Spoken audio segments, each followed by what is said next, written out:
నమస్తే, welcome to Leo. మనతో పాటు ఉన్నారు పొలిటికల్ అనలిస్ట్ శ్రీలీల గారు. నమస్తే అండి. నమస్తే. లక్ష్మీ పార్వతి గారి సంబంధించి చూసుకుంటే దాదాపు 1984లో ఎవరైతే బసవతారకం గారు స్వర్గస్థులు అయిన తర్వాత క్యాన్సర్తో చనిపోయినందుకు రామారావు గారు స్థాపించినటువంటి ఒక బసవతారకం హాస్పిటల్ గురించి అందరికీ తెలిసిందే. ఇప్పుడు మేనేజింగ్ డైరెక్టర్గా బాలకృష్ణ గారు, అదేవిధంగా హరికృష్ణ గారు కూడా స్వర్గస్థులు అయ్యారు కాబట్టి బాలకృష్ణ గారు ఉన్నారు. దాంతోపాటు నామా నాగేశ్వరరావు గారు, ఇలా చాలామంది ఉన్నారు. అయితే నామా నాగేశ్వరరావు గారు ఒకవేళ బీఆర్ఎస్లో ఉన్నా సరే ప్రస్తుతానికి అప్పట్లో ఉన్నటువంటి బాధ్యతలు ఏవైతున్నాయో వాటిలో కంటిన్యూ చేస్తున్నారు. సో ప్రముఖ డాక్టర్లు కూడా చాలామంది ఉన్నారు. బ్రాహ్మణి గారు కూడా దీంట్లో one of the managing board మెంబర్గా ఉన్నారు.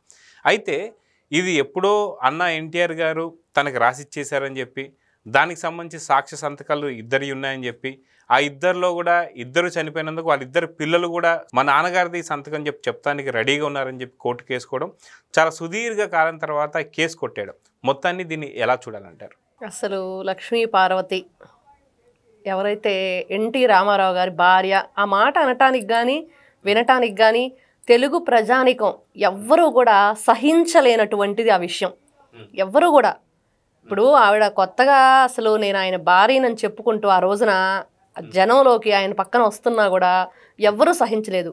మరి ఈ రోజున వైఎస్ఆర్సీపీ పార్టీ వాళ్ళు వెన్నుపోటు చంద్రబాబు నాయుడు గారు పార్టీని లాగేస్తున్నారని ఎన్నోసార్లు ఎన్నో విధాలుగా ఆ ఇబ్బందికరమైన మాట వింటుంటే ప్రతి ఒక్కరికి కూడా గుండె జ్వలిస్తుంది అంటారు చూడండి, అలా ఉండిద్ది. ఎందుకు అంటే ఆ రోజున జరిగింది ఏంటంటే, ఇప్పుడు ఒక ఫ్యామిలీలో ఒక లేడీ వేరే క్యాస్ట్ ఆవిడ కానివ్వండి, లేకపోతే ఒక తక్కువ జాతి ఆవిడ వస్తుంటేనే వేరే వాళ్ళు యాక్సెప్ట్ చేయరు.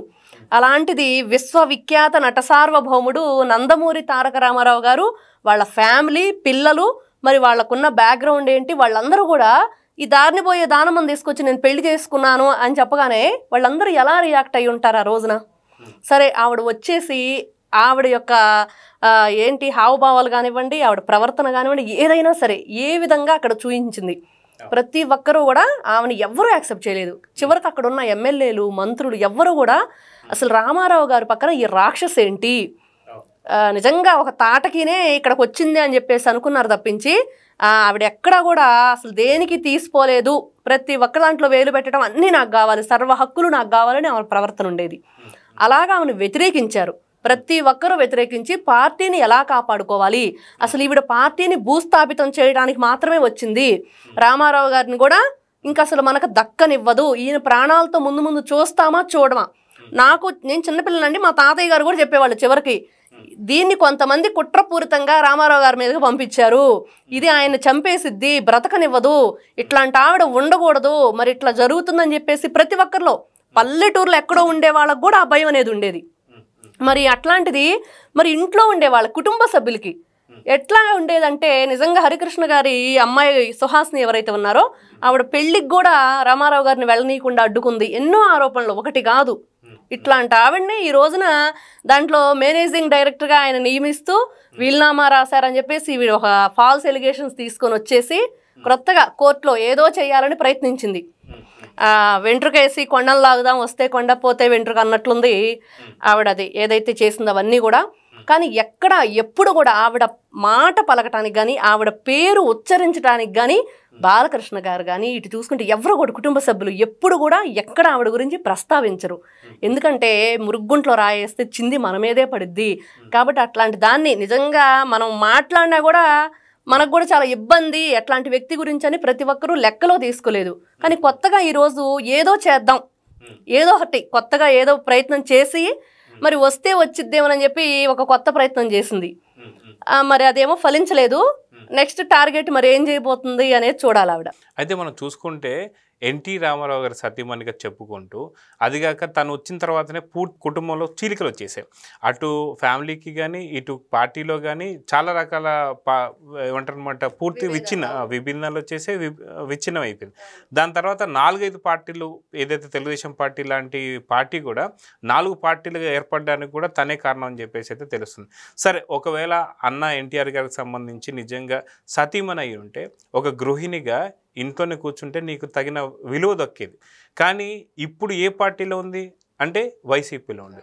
అంటే ఖచ్చితంగా టీడీపీ పార్టీకి అపోజిషన్ పార్టీ అయినటువంటి ఒక ఏదైతే వైసీపీ పార్టీలో ఉంటూ ఒక పక్కన జగన్ని పొగుడుతూ ఇంకో పక్కన చంద్రబాబు నాయుడు గారిని, అదిగాక అన్న ఎన్టీఆర్ గారి కన్న పిల్లలు ఎవరైతే ఉన్నారో బాలకృష్ణ గారిని, హరికృష్ణ గారిని అందరినీ తిడుతూ వస్తూ అసలుకి ఎందుకని కుట్ర రాజకీయాలు కానీ ఇది ఏదైతే ఈ రాజకీయాలు ఎలా చూడాలంటారు? ఆవిడ ఫస్ట్ ఎప్పుడైతే వైఎస్ఆర్సీపీ పార్టీ అధికారంలోకి వచ్చాక ఎన్టీ రామారావు గారి విగ్రహాలు చాలా మనం చూసి అన్ని కూడా ధ్వంసం చేశారు. మరి ఒక్కసారి వచ్చి ఆవిడ మాట్లాడలేదు. మరి ఏ విధంగా ఈవిడ ఎన్టీఆర్ గారికి సతీమణిగా చెప్పుకుంటారు? అదే హెల్త్ యూనివర్సిటీ కూడా, ఎన్టీఆర్ హెల్త్ యూనివర్సిటీ కూడా నేమ్ చేంజ్ చేసినప్పుడు కూడా తను ఆ రోజు కూడా మాట్లాడలేదు. తనకి ఇప్పుడు మాట్లాడే అర్హత ఉందా? ఎన్టీ రామారావు గారి కుటుంబంలో ఒక సభ్యురాలుగా చెప్పుకునే అర్హత ఉందా లేదంటే ఏమంటారు? నిజంగా ఆవిడకి అర్హత కాదండి, అసలు ఆ పేరు మాట్లాడటానికి కూడా ఆవిడ పనికి రాదు. ఎందుకంటే ఇప్పుడు అసలు ఆయన స్థాపించిన పార్టీలో నువ్వు లేవు. ఫస్ట్ నీకు సరే విభేదాలు వచ్చినాయి, అయినా కూడా నీకు ఆయన మీద గౌరవం ఉంది, ప్రేమ ఉంది, ఆయన సతీమణి అని చెప్పుకుంటున్నావు ఎవరికి ఇష్టం లేకపోయినా కూడా. మరి దానికి తగ్గట్టుగా ప్రవర్తించాలి కదా. అదే పార్టీలో ఉండి ఆ పార్టీని కాపాడుకుంటూ కార్యకర్తలాగా పనిచేయి, అది కదా నిజమైన గౌరవం. మరి ఏ రోజు కూడా నువ్వు కార్యకర్తలాగా ఉంటానికి ప్రయత్నించకుండా ఎంతసేపటికి నాకు ఏదో హోదా కావాలి, పదవి కావాలి, ఇంకేదైనా కావాలి, ఆస్తులు కావాలి, ఇదే చూస్తుంది ఆవిడ ఎంతసేపటికి. మళ్ళీ ఇప్పుడు వైఎస్ఆర్సీపీ పార్టీలోకి వెళ్ళి మరి వ్యతిరేకంగా టీడీపీకి వ్యతిరేకంగా నువ్వు ఉన్నావు. మరి ఇప్పుడు టీడీపీ పార్టీ అప్పుడు స్థాపించిన ఎన్టీ రామారావు గారి కుటుంబ సభ్యులందరినీ కూడా నువ్వు ప్రతి ఒక్కరిని దూషించడమే.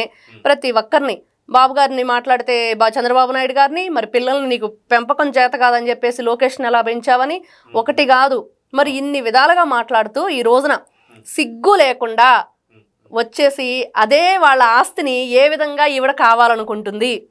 దీన్ని బట్టి చూస్తే ఈవిడ నిజంగా దేనికి పనికిరాదు, అసలు దేనికి అర్హతే లేదు. రామారావు గారి పేరు ఉచ్చరించడానికి కానీ, లేకపోతే అసలు ఆ పేరు చెప్పుకోవటానికి కానీ, దానికి సంబంధించిన ఆస్తులు కోరటానికి ఇంకెక్కడ ఉంటుందండి ఈవిడకి అర్హత లేనే లేదు. అయితే రామారావు గారికి సంబంధించిన ఆస్తులు ఏవైతే ఉన్నాయో దాంట్లో ఎక్కడ కూడా నీకు ఎటువంటి అధికారం లేదని చెప్పి కోర్టు తీర్పు ఇచ్చేసింది, అయిపోయింది. సో ఇక్కడతో ఈ నాటకాలు ఆగనున్నాయా? లేదా రాజశేఖర రెడ్డి గారు కూడా నాకు యలహంక ప్యాలెస్ రాసిచ్చారని కానీ, లేదంటే నాకు తాడేపల్లి ప్యాలెస్ రాసిచ్చారని కానీ, లేదంటే పులివెందులో ఉన్న ప్యాలెస్ కావచ్చు, లేదంటే లోటస్ పాండ్ హైదరాబాద్లో ఉంది కావచ్చు, నాకు రాసిచ్చారు, నాకు రాసిచ్చిన వాళ్ళు సంతకం పెట్టారు, కానీ వాళ్ళు చనిపోయారు కాబట్టి నాకు ఇది వర్తిస్తుందని చెప్పి జగన్కి కూడా, అంటే ఇప్పుడు మొన్న చూసాం ఉగాది ఏదైతే విశ్వావసు నామ సంవత్సరం సంబంధంగా ఏదైతే జగన్కి సంబంధించి ఒక మహిళతో ఇబ్బంది కలగబోతుందని చెప్పి కొన్ని వార్తలు అయితే వస్తున్నాయి. సో లక్ష్మీ పార్వతే కాబోతుందా? నిజంగా జగన్కి సంబంధించిన ఆస్తులు ఏవైతున్నాయో నాకు రాజశేఖర రెడ్డి గారు రాసిచ్చారని చెప్పి ఇప్పుడు మళ్ళీ వెన్నుపోటు పొడవబోతుందా అంటే ఏమంటారు? నిజంగా అంత పని చేసినా చేసే మనిషి ఆవిడ. ఎందుకంటే ఇక్కడ ట్రై చేస్తుంది, మరి రాలేదు. నెక్స్ట్ జగన్ దగ్గరే ఉంటుంది ఆవిడ, జగన్ పార్టీలోనే ఉంటుంది. మరి ఏ రోజు కూడా మరి ఎన్టీ రామారావు గారికి సంబంధించి ఏ విషయం కూడా విగ్రహాలు ధ్వంసం చేయటం కానీ, నేమ్ చేంజ్ చేయటం కానీ, ఇవన్నీ కూడా ఎక్కడ వ్యతిరేకించలా.